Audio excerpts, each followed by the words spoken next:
दुसरीकडे पिंपरी चिंचवडमध्येही शोकसभेचं आयोजन करण्यात आलं। अजित पवारांचं अपघाती निधन झाल्यानं पिंपरी चिंचवड शहराचे शिल्पकार म्हणून शहरावर दुःखाचा डोंगर कोसळलाय। अजित पवारांना श्रद्धांजली वाहताना भाजपचे आमदार महेश लांडगे हे देखील भावूक झाल्याचं पाहायला मिळालं।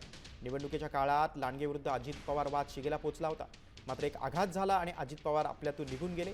अजितदादांच्या आठवणीनं कट्टर विरोधकालाही अश्रू अनावर झाल्याचं पाहायला मिळालं।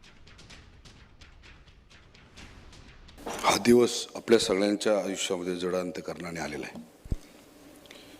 मी उपस्थित सगळ्यांच्या वतीनं, माझ्या स्वतःच्या लांडगे परिवाराच्या वतीनं, पिंपरी चिंचवड शहराच्या सर्व नागरिकांच्या वतीनं मी दादांना भावपूर्ण श्रद्धांजली अर्पण करतो।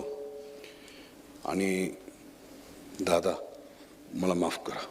ज्यावेळेस तुमचे शब्द घरंगळत होते, दुःख होत होतं दादा, अजितदादांना तुम्ही अशा भाषेत नाही बोलायला पाहिजे होतं म्हणून वाईट वाटत होतं। पण एकदा माणसाला सत्ता आणायची नशा चढली की माणसं थोडीशी वेगळ्या वाटेने जातात। तुम्हीही गेलात आणि मला माहिती आहे की तुम्हाला ते माझं बोलणं रुचणारही नाही। मला खंत नाही दादाची, मला खंत नाही।